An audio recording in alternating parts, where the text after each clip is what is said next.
On the far edge of a dying planet, the wind screamed across the desert like a living thing.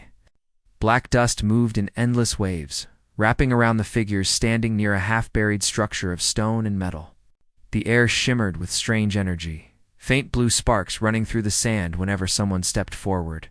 No bird, no sound of life, only the low hum from deep below the ground. A group of human researchers worked in silence. Their faces were hidden behind glass helmets, their voices echoing through radio comms. The site was marked as Obsidian Zone 9. It's the most dangerous discovery in recent history. In the middle of their camp stood a large slab smooth. It's black and colder than ice. It looked like glass, but swallowed light instead of reflecting it. Its surface was carved with strange, shifting lines that glowed faintly like liquid fire. They called it the Obsidian Tablet. Everyone knew the stories. Every person who had ever touched it burned, screamed, vanished. The body didn't remain, only ash and the smell of ozone. It was said the tablet judged whoever tried to reach it. No one had survived. Dr. Alara Miles watched from a distance. Her dark eyes didn't blink. She had been studying alien ruins for years, but this felt different. The moment she saw the tablet, something deep in her chest tightened like she had seen it before, long ago. She didn't tell anyone that sometimes, in her dreams. She saw this same tablet floating in the dark, whispering her name. The team leader, Captain Rhodes, adjusted his suit and spoke through the radio. "All right. We'll test with the probe again. No human contact." A small mechanical arm reached toward the tablet, its tip glowing red as it scanned the surface. For a moment, nothing happened. Then a pulse of energy burst out, blue light flashing through the camp. The probe melted instantly, metal dripping into the sand. Power surge. "Pull back." One of the engineers shouted. Everyone stepped away. The air smelled burnt. The hum grew louder, almost angry. Ilara didn't move. Her heart pounded. She heard a whisper again, inside her head, soft but clear. "You know me." She froze. Her lips parted. The others kept working, unaware. She stared at the tablet, and in its surface, she thought she saw her own reflection, but older. Night came fast on this planet. The two suns sank behind the black hills, and the camp lights flickered to life. The team gathered around the tablet, watching it shimmer in the darkness. The lines on its surface began to move, like veins of living fire. Rhodes sighed. "We've lost 3 probes, 2 drones, and 1 remote arm. I'm ending this for today. No one goes near it." But Alara stepped forward. Rhodes turned. "Dr. Miles, what are you doing?" Her voice trembled. "I have to see it." "Are you insane? You touch that thing, you die." "I don't think it will hurt me," she said quietly. The team stared. No one spoke. The wind howled again, carrying fine dust between them. Alara walked closer, her boots leaving prints that glowed faintly in the sand. She stopped right in front of the tablet. Her reflection swirled on its dark surface, mixing with unknown symbols. Her breath fogged the glass of her helmet. She reached up slowly, unsealing the gloves from her suit. Rhodes shouted, "Ilara, stop!" "That's a direct order." She didn't stop. Her hand trembled as she stretched her fingers toward the surface. The moment her skin touched it, the world seemed to stop. The wind froze. The hum vanished. Time itself held its breath. Then a white-hot light flashed through the camp. Throwing everyone to the ground, Rhodes shielded his eyes. "Alara!" But she was still standing. Her hand pressed flat against the tablet. Blue fire crawled up her arm, wrapping around her body. She should have been burning, but she wasn't screaming. Instead, she whispered almost lovingly, "I remember." The lights in the camp flickered violently. The machines turned on by themselves. Data screens filled with impossible symbols. The sand lifted in a spiral around her. Glowing Rhodes tried to approach, but a shockwave of energy threw him back again. "Get the med team," he shouted, his voice shaking. Inside the light, Ilara's eyes opened wider. Visions flooded her mind cities, built of crystal, skies filled with machines shaped like wings, oceans shining with gold. She saw faces, human faces, but not from this age. They looked ancient, noble, powerful. A voice echoed through her thoughts, calm and distant. You have returned. The memory lives again. Tears rolled down her face as the glow dimmed. The energy collapsed in a flash of silence. When the dust settled, Ilara was lying on the ground. Her hand was smoking, but unharmed. Her heartbeat was fast, her breathing shallow. Rhodes knelt beside her, checking her vitals. She's alive. How the hell? Ilara's eyes slowly opened. They glowed faintly, like light behind glass. She whispered again, almost too soft to hear. It remembered me. The camp stood silent. No one dared move. The tablet behind her pulsed once more, sending a quiet wave through the air like the heartbeat of something waking up. Then it went still, dark as before. But everyone knew something had changed. Later, as they moved her to the infirmary tent, Rhodes looked back one last time. The tablet's surface shimmered, just for a second. It wasn't random.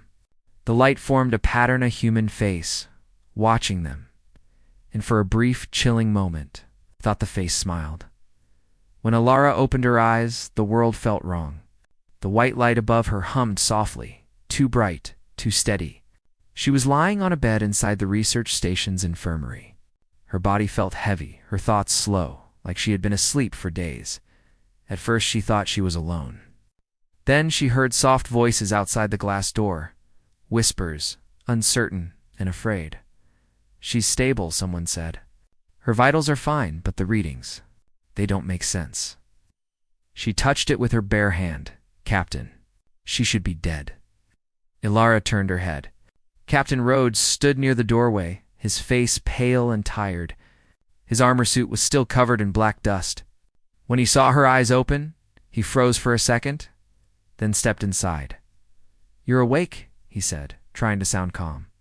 How do you feel? Ilara's voice came out weak, but steady. Different. Rhodes frowned. What happened out there, Doctor? The tablet reacted like it's alive. You should have been burned. Instead, you changed. She looked down at her hand. The skin was smooth, untouched, but faint blue lines moved just under the surface like veins of light. I don't know, she whispered. I heard something. A voice. Rhodes hesitated. A voice, it said. I have returned. The captain exchanged a glance with the medic through the glass. No one spoke for a moment. The silence pressed down on them like weight. Later that night, when the lights dimmed and the base quieted, Ilara sat alone in her bed, staring at the wall. Her thoughts were foggy, but she kept hearing faint whispers, not from outside, but inside her mind. At first, they were soft. Then, clear. Ilara. Do you remember us? She gasped and looked around. No one was there. Only the small heartbeat monitor beside her bed, beeping softly. The voice spoke again. You are one of us. The last who remained. Her pulse quickened. Who are you? She whispered aloud. The Builders, the voice replied. The Keepers of Memory. The Obsidian tablets were our archive, our soul. Her body trembled. That's impossible. You're saying you're human? Not human. Not anymore. Her breathing grew shallow. The light from the monitor flickered. The air in the room grew colder. For a second, she felt something touch her hand. Cold, electric, though no one was there. The door opened suddenly. Rhodes stepped in, holding a data pad. You should rest, he said quietly. We're pulling the data from the tablet. The readings are strange. He stopped mid-sentence. What's wrong? Ilara stared at him. It's talking to me. Rhodes frowned. Who? The tablet. He sighed and rubbed his forehead. You've been through trauma. Maybe it's before he could finish. The lights flickered again. Every monitor in the infirmary turned on at once, flooding the room with streams of glowing text, alien symbols moving too fast to read. Rhodes stared in shock. What the hell? Ilara sat up straight, eyes wide. She wasn't afraid this time. She whispered softly, It's communicating. Communicating. With who? With me? The symbols stopped moving and formed a single line of text in English. Do you remember the coordinates? Ilara blinked. Coordinates. The screen flickered again, displaying numbers and star positions a map. Rhodes leaned closer, confused. That's Earth's sector. Alara shook her head. No, not Earth itself. Something under it. Her voice was calm, but her eyes were glowing faintly again, the same blue light that came from the tablet. Rhodes whispered, Ilara, what are you? She looked at him, and for a moment he saw something in her gaze that wasn't human. A memory, ancient and endless, staring through her, I think. She said slowly, I'm remembering who I was. The next day, the research team gathered in the command room. Data from the tablet covered every screen, waves of unknown energy. Patterns that looked almost like human brain activity. Ilara stood near the window, looking out at the storm rolling over the horizon. The sand glowed faintly in the distance where the tablet was buried. Rhodes approached her quietly. You gave me these coordinates, he said, holding a small data chip. Our AI confirmed it points to Antarctica. On Earth? She nodded. Then that's where the next one is. The next what? The next tablet, she said softly. The first one was only the beginning. Rhodes sighed. We don't even understand what this thing is, and you want to chase another. I don't want to, she said. I have to. The voice said the memory isn't complete. Rhodes studied her face for a long time. You know, this sounds insane. Ilara smiled faintly, a sad, tired smile. Maybe it is. But something's coming, Captain. Something that remembers us. Better than we remember ourselves. She turned to leave, but Rhodes caught her arm gently. Ilara, her skin felt warm, almost vibrating. He pulled back quickly. You're burning. She looked at her hand. The blue veins under her skin pulsed brighter, spreading slowly up her arm. It's not fire, she whispered. It's memory. Suddenly alarms echoed through the base. The lights dimmed. A voice came through the comms, panicked. Captain, the tablet teat's active again. They ran to the excavation site. The sandstorm had grown fierce, lightning flashing across the sky. In the center, the Obsidian tablet glowed like a beacon, symbols racing across its surface. The moment Ilara stepped closer, the glow slowed as if the tablet was waiting for her. The voice returned in her head. The memory must awaken. Find the second one. Find what we left behind. She fell to her knees, holding her head as images flooded her mind. Another black monolith, buried under ice, a frozen city, and a name she couldn't remember, but felt deep in her soul. Rhodes knelt beside her. What do you see? Earth, she whispered. Something sleeping beneath it. The storm howled louder, and the tablet pulsed again, sending out a wave that shook the ground. Equipment sparked, lights exploded, and every screen in the camp displayed the same words. Remember S. Lara looked at the tablet through the chaos. Her heart was racing, her body trembling. She didn't know what was waiting on Earth. She knew one thing. This was only the beginning. As the power shut down completely, and the world went silent, Alara whispered to herself, I remember. And it remembers me. The transport ship cut through the black of space, leaving the dying planet far behind. Inside the ship, the air was cold and quiet. Only the soft hum of engines and the low beeping of sensors broke the silence. Dr. Alara Miles sat near the observation window, staring at the stars. Each point of light shimmered against the void, distant and unreachable. Yet something inside her whispered their names. She didn't know how. She could feel them as if each star was a memory waiting to wake. Captain Rhodes watched her from across the cabin. He had seen her survive the impossible, speak to the unknown, and call something ancient back to life. But the woman sitting before him was not the same one who had joined the mission. You haven't slept since we left, he said quietly. Ilara didn't turn her head. Every time I close my eyes, I see them. Who? She looked at him, her eyes faintly glowing again. The ones who came before us. The first humans. Rhodes frowned. You mean those ancient builders you mentioned? Yes, they built the tablets. They stored their memories inside them, but something went wrong. They disappeared. She paused. And now they're calling me to remember. Rhodes leaned against the wall, folding his arms. You said the coordinates lead to Earth. Antarctica, right? Ilara nodded. Deep beneath the ice. There's another obsidian tablet there. The second piece, Rhodes sighed. If what you're saying is true, we're flying straight into something none of us understand. Lara's gaze drifted back to the stars. Understanding isn't the same as remembering, she whispered. 2 weeks later, the ship entered Earth's orbit. The blue planet hung below them like a jewel in the dark.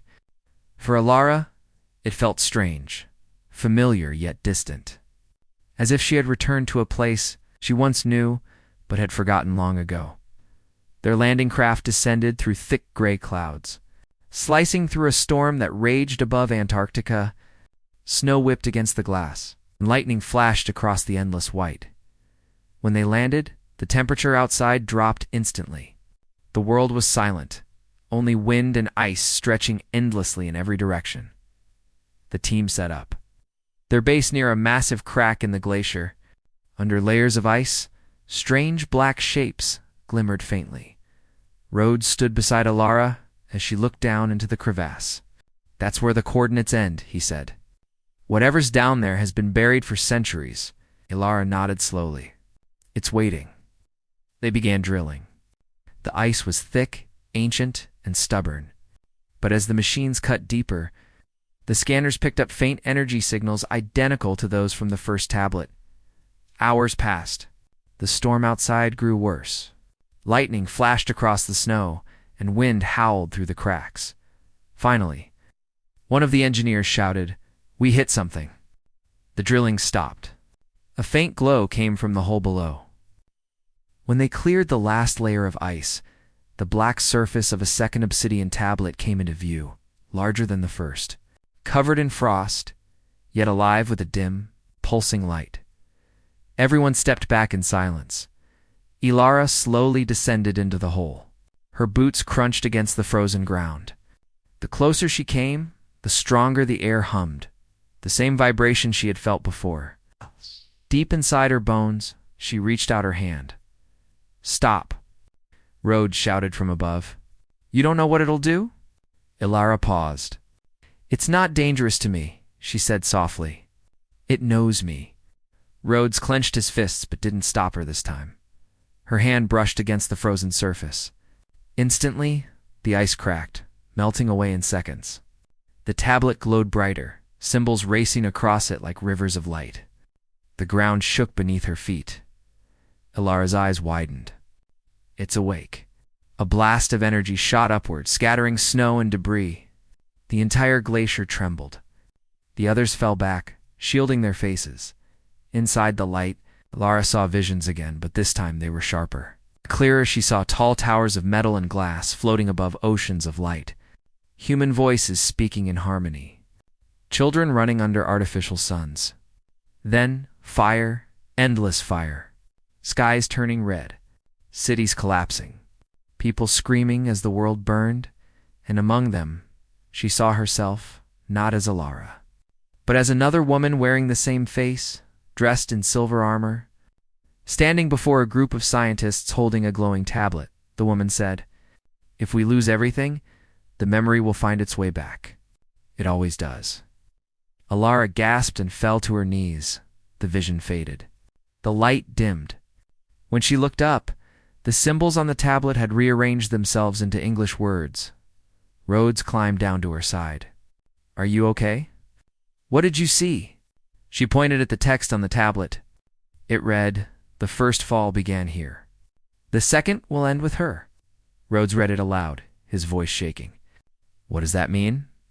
Ilara stood slowly, her breath visible in the cold air. "It means I was there when the first civilization ended."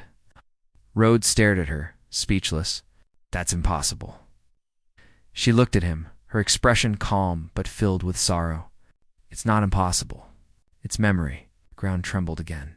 The ice around them cracked deeper, revealing the edge of a massive structure buried beneath black walls stretching far below. The team scanned it. The readings were off the charts. It wasn't just a tablet, it was part of something far larger. Something built beneath the earth before human history even began. Ilara touched the surface again, and the tablet spoke not aloud, but inside her mind. You left us. You forgot. But we never forgot you. Her eyes filled with tears. Who are you? She whispered, We are the first. You are the last. The light began to fade again, leaving behind only silence. Rhodes helped her climb out of the crevasse. The storm above had quieted. Snow fell softly now, like ashes from a dying fire. As the team packed their gear, Alara looked up at the sky. For the first time, she noticed something strange. Faint lights moving far above the clouds. Not stars, not satellites, but something else. Rhodes followed her gaze. What do you see? Alara's voice was low and heavy. They're coming, Rhodes frowned. Who? She looked at him, her face pale. The ones who remember. Snow still covered the camp when Alara and her team returned to the surface. The air was quiet now, too quiet. The storm had stopped suddenly, as if the world itself was holding its breath. The light from the second obsidian tablet still glowed beneath the ice, faint and steady like a heartbeat. Inside the command tent, the team worked around glowing screens, trying to decode the strange data pulled from the tablet. Endless lines of symbols moved across the monitors, too complex, too old, too human to be alien. Captain Rhodes stood behind Alara as she stared at the main screen. Her eyes reflected the blue symbols dancing across it. I've seen this code before, she whispered. Dut. Rhodes frowned. Where? In my dreams, she said softly. Before we came here, I thought they were just nightmares. But now I know they were memories. She began typing quickly, her fingers moving faster than any human should. The others watched in silence as she entered commands no one understood. Then the screen flashed. The symbols rearranged themselves into patterns, then into words. The memory code sequence 1 activated. The lights flickered. A low hum filled the tent. Rhodes looked around. What did you just do? Elada didn't answer. Her mind was somewhere else, her voice distant. It's not a code. It's a story. Written in data. What story? The story of us. Images appeared on the screens, cities that no one recognized. Massive spires of silver and light. Oceans with bridges stretching to the horizon. Human figures walking under twin suns. Rhodes whispered, That's not Earth. Alara shook her head. No, this was before Earth. The projection zoomed in on one of the figures, a woman in armor. Her face almost identical to Alara's. The team gasped. That's you, Rhodes said. Ilara's voice trembled. It's who I was. Her name was Alaris. She led the memory project, an attempt to save humanity when our first world began to die. Rhodes blinked. Our first world? Ilara nodded slowly. We weren't born on Earth, Captain. We came there after the fall. The first humans left these memories behind for when we would forget who we truly were. The projection changed again. It showed a giant structure, a network of black towers connected by glowing lines, surrounding a single enormous tablet. That's what we're seeing now, she said. The tablets were never just artifacts. They were data vaults, designed to store consciousness. Rhodes frowned. You mean people? Ilara's voice was quiet. Yes, billions of them. The builders stored their minds inside the tablets when the world began to collapse. But something went wrong. The code corrupted. Only fragments remained. She looked at her hands, still glowing faintly. I think I'm one of those fragments. Rhodes stepped back, trying to process. You're saying you're a copy? A human backup. Alara looked at him sadly. Not a copy. A continuation. I was reborn like everyone else. But something inside me remembered first. Before Rhodes could reply, the screens glitched. The hum grew louder, shaking the floor. Then a voice echoed through the tent. Not through speakers, but inside their heads. Clear, calm, ancient. Memory sequence incomplete. The awakening protocol requires all fragments. The lights dimmed. The image on the screen changed again, now showing multiple glowing points scattered across Earth. Rhodes pointed. Those locations? There's more of them, Ilara nodded. the rest of the tablets. When all are awakened, the voice continued, the first will return. The tent went silent. The voice faded. Rhodes stared at Alara. The first? What does that mean? She looked at the map. It means the builders left something behind. Maybe themselves. Maybe something worse. Later that night, Alara stood outside the tent, staring at the endless white sky. The stars above looked closer now, like they were watching. She could feel them pulsing in rhythm with her heartbeat. Rhodes joined her quietly. "You haven't said a word in hours," he said. She smiled faintly. Sometimes silence speaks louder than answers. He looked at her. "Do you believe the builders are still alive?" "Somewhere." She hesitated. "Not alive. But not gone either. Their minds are still out there, waiting. The tablets are their memory. Once all of them are active..." Her words faded into the cold wind. Rhodes crossed his arms. "Then what happens?" Alara turned her gaze toward the sky. "Then they come back." Suddenly, the ground shook beneath them. The ice cracked, deep and loud. The camp lights flickered, and one of the researchers shouted from inside. Energy surged from the tablet. They ran back to the site. The second tablet glowed brighter than before, light spilling across the snow like rivers. The surface began to shift, forming new symbols. Alara knelt beside it, her breath fogging the air. "It's rewriting itself," she whispered. The symbols turned into English again. "The signal is sent. The others will hear." Rhodes grabbed her shoulder. "Alara, what signal?" She looked at the sky. A low, deep sound filled the air. Not thunder, not wind, something else. The stars above flickered as if something massive was moving behind them. Her voice trembled. "It's calling them." "Calling who?" Rhodes shouted. "The originals," she said. "The first humans. The ones who became machines of memory." The glow from the tablet grew blinding. Data flooded every device, every channel. Their coms screamed with static. Then, for a brief second, a message appeared on every screen on Earth, transmitted through satellites, radios, even phones. "The memory has awakened. Prepare for the return." The signal vanished as quickly as it came. The lights went out. The world fell silent again. Alara stood there, her face pale in the glow of the dying light. She whispered to herself, not sure if she was afraid or amazed. "They're coming home." The world changed overnight. When the signal went out, it touched everything. Radios, satellites, data lines, even old power grids, long thought dead. Across every city on Earth, screens flickered with a single line of text before going dark. "The memory has awakened." Governments tried to calm the public, calling it a technical malfunction. Scientists blamed solar interference. But deep down, everyone felt something was wrong.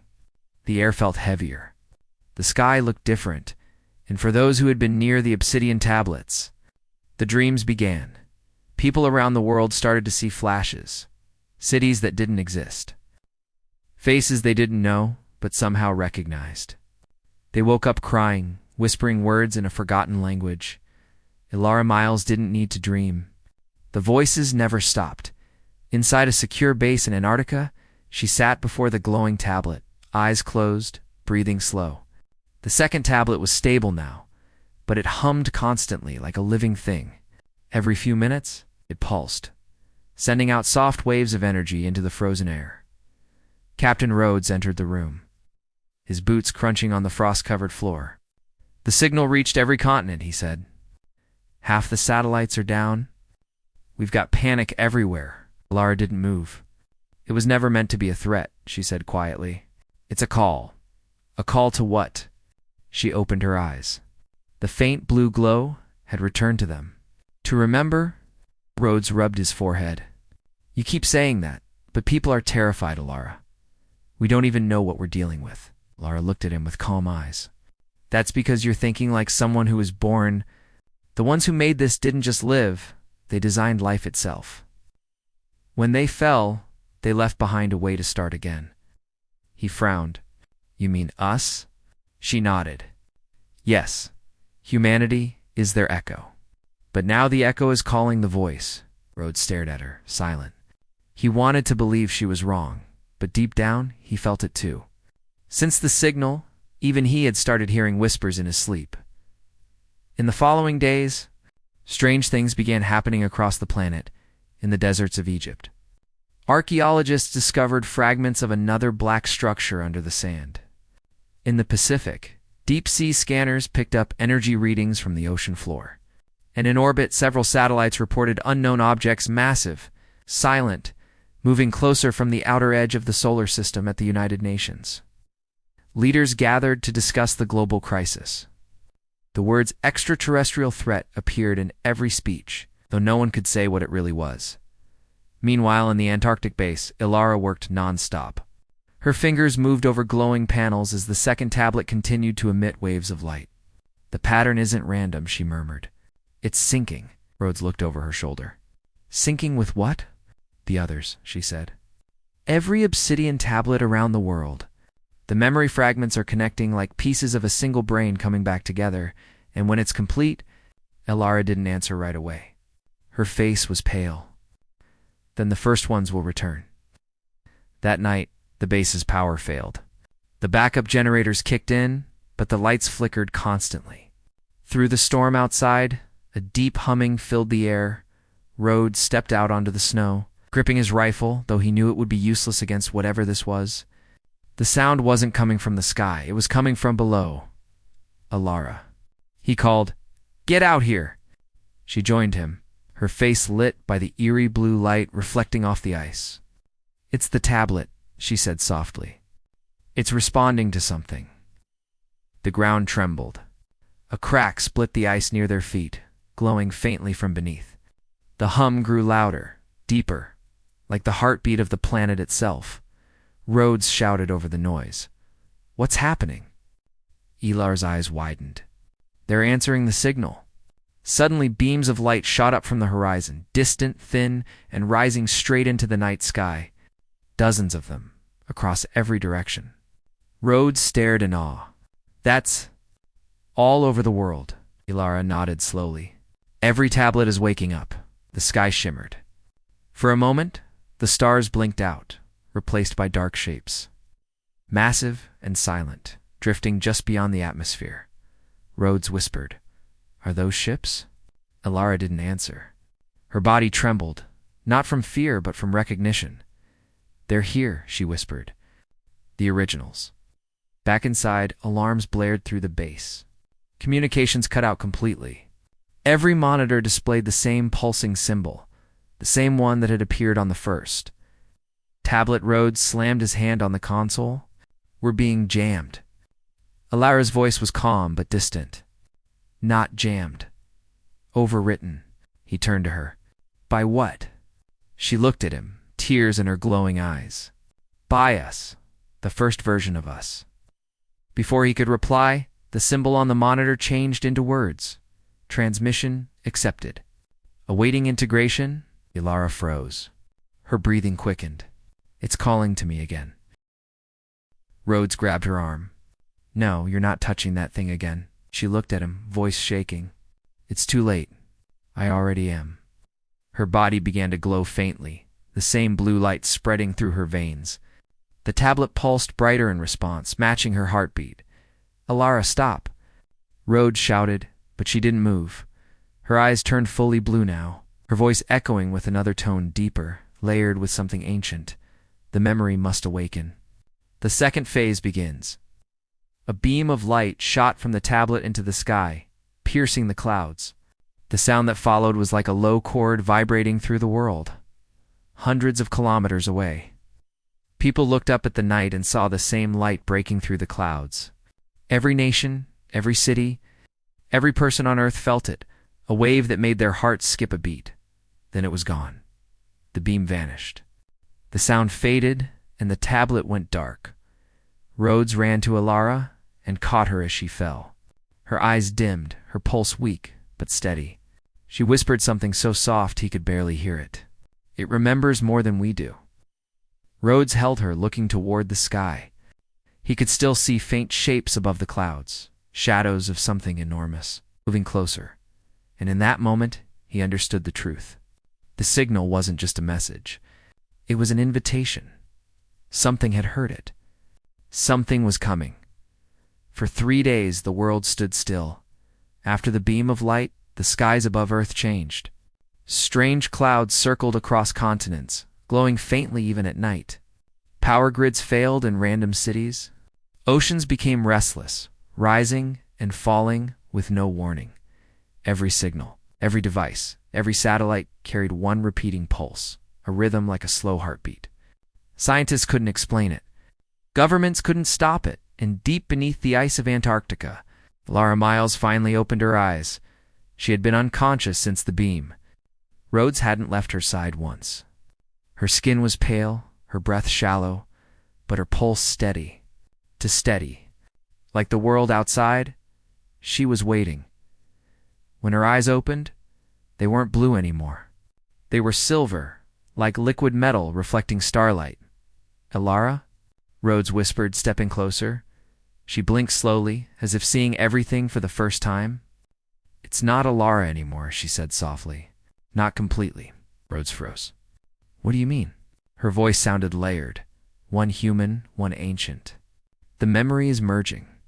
I can hear them all now. Every fragment. Every life that ever touched the tablets. There, inside me." He shook his head. "That's impossible." She looked at him with sad eyes. "No, it's beginning. The return has started." Outside, the sky flickered again. Then, from the upper atmosphere, a shadow descended, vast and silent, blocking the stars.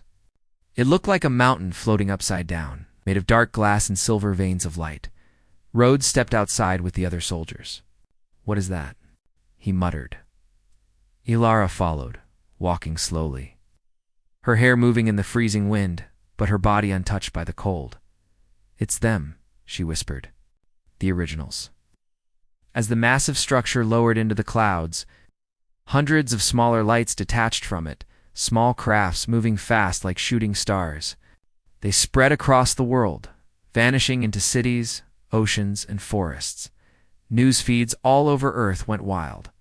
People saw glowing figures walking through fog, speaking in voices that made radios vibrate. No one could tell if they were ghosts or machines. In Antarctica, the ground cracked open again. The obsidian tablet that had gone dark began to glow once more, brighter than ever. Elara walked toward it. Rhodes grabbed her arm. "You can't go near that again." She turned to him. "I have to. They're trying to communicate, but our world is out of sync. I'm the only one who can bridge it." Rhodes shook his head. "Elara, we don't even know what they want." Her eyes softened. "They want what we all want to survive."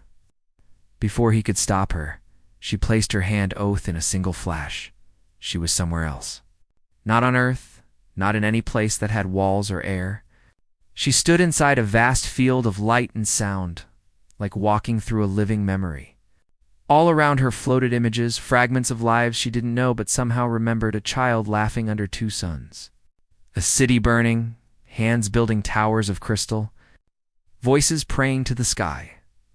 A tall figure appeared before her, glowing faintly, made of shifting patterns. It spoke in a calm, deep tone that echoed in her chest.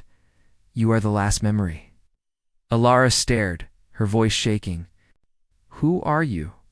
"We are the first, the ones who built your world." She swallowed hard. "Why did you come back?" The figure's light dimmed slightly. "We never left. We existed between your moments, waiting to be remembered. But now the fragments have reconnected. You opened the bridge." She frowned. "The bridge?" "You," the figure said. "You are both human and code, the link between memory and flesh. Through you, the past may live again." Elara's voice broke. "If you return, what happens to us?" There was a long pause. Then the figure said quietly, "2 worlds cannot exist in one body. One must remember. One must forget." She stepped back. "No. You mean one must end. It is the way of balance." Lara's heart raced. "Then I won't let it happen. Humanity has come too far. We made our own life, our own world." The figure tilted its head. You are our creation, Alara, but you are also our continuation. Choose wisely what will remain when the memory is complete. The light began to fade, and the world around her cracked like glass. She felt herself falling back into her body. Ilara gasped as she returned to the base. Rhodes caught her before she hit the ground. Her skin burned with light under the surface. Ilara.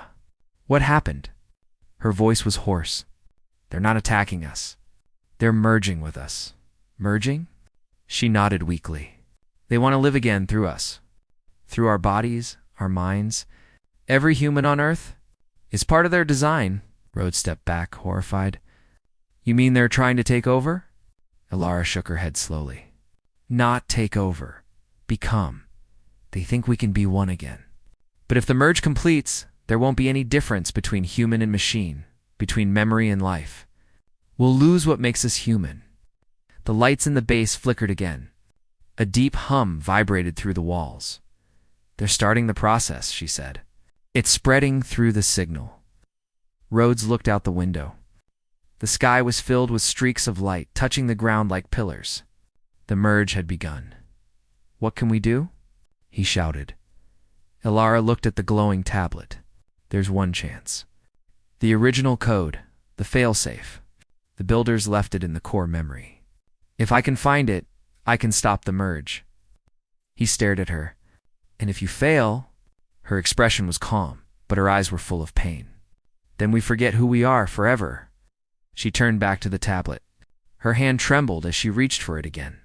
If this works, Rhodes, she said softly, tell the world to remember me. He grabbed her hand. Ilara, but before he could finish, the light consumed her. Her body vanished into the glowing surface, leaving only her echo, a faint whisper, carried through the frozen air. Memory isn't what we keep. It's what we fight to protect. The tablet pulsed one last time, then went completely dark. Outside, the great ships above the clouds paused. The heartbeat signal stopped. For a moment, the entire world fell silent, as if waiting to see who had won, the originals, the new humans who dared to remember them. The world held its breath. After the blinding light faded, everything went silent. No wind, no movement. Even the snow seemed to stop falling. Captain Rhodes stood outside the ruined base, staring at the empty space where Ilara had vanished.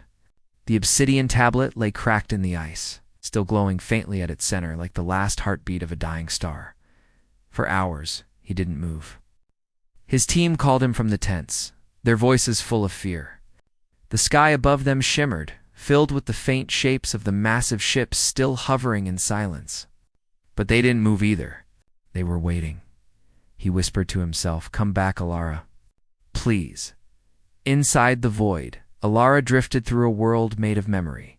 It wasn't light or darkness, it was both. She could see millions of lives flickering around her like stars in an infinite sky.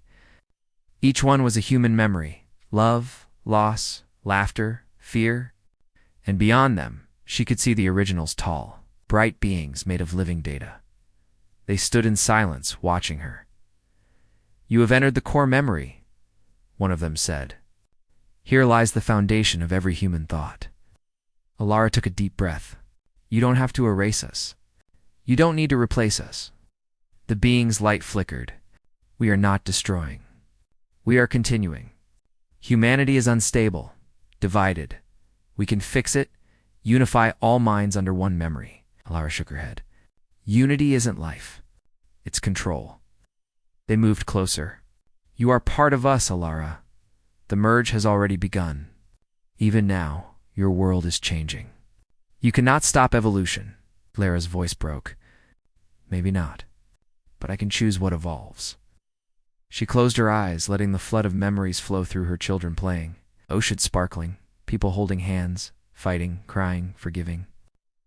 Humanity wasn't perfect, but it was real. It was alive, and she knew what she had to do.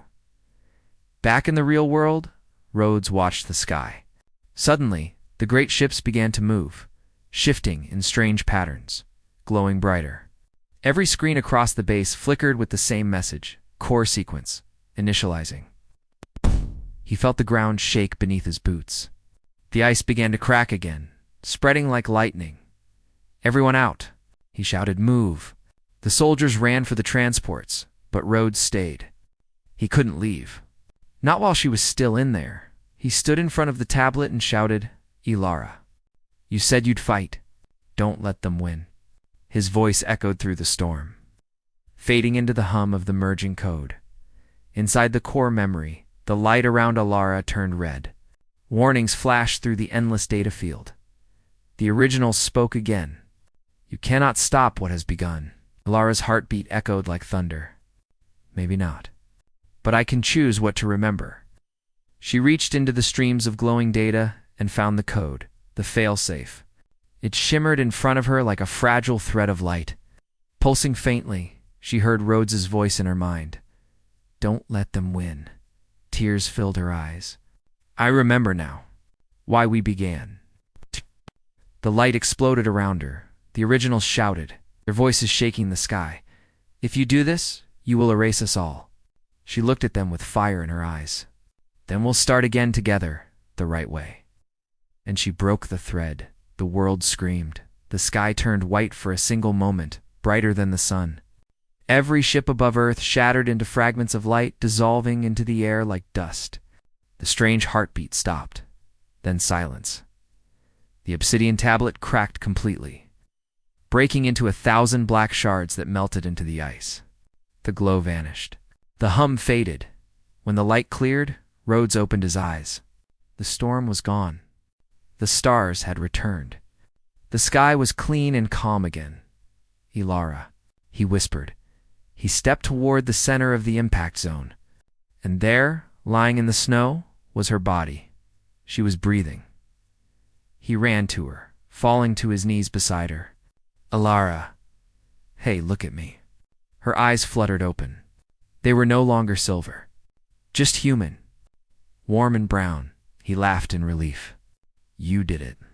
You're back." She smiled faintly. "Did I stop them?" He nodded slowly. "They're gone.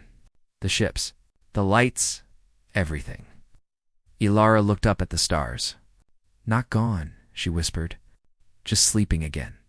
Waiting for the next time someone forgets." Rhodes frowned. "Then what happens now?" She smiled softly. "Now we live." Weeks passed. The world slowly recovered. The strange clouds faded. Communication returned. People spoke about the lights in the sky as a mystery. Some said it was an alien event. Others said it was a miracle. Ilara never told the truth. She and Rhodes stayed in Antarctica, guarding what was left of the excavation site. The ice had sealed over the crater again, leaving no trace of the tablet, only a smooth black mark frozen in the snow. Sometimes, when the night was clear, Ilara stood outside and watched the stars. She could still hear faint whispers in the wind, not threatening, just distant like memories fading away. One night, Rhodes joined her. "You ever think they'll come back?" he asked. She smiled faintly. "Maybe, but if they do, I hope they remember what I did." He looked at her. "What was that?" She turned to him, eyes soft and calm. "That being human isn't about remembering everything. It's about choosing what's worth keeping." Rhodes nodded slowly. "And what do you choose?" Ilara looked up at the stars, the same stars that had watched over both humans and the originals. She whispered, "I choose now. Far above Earth, beyond the edge of space." A single shard of black crystal floated silently.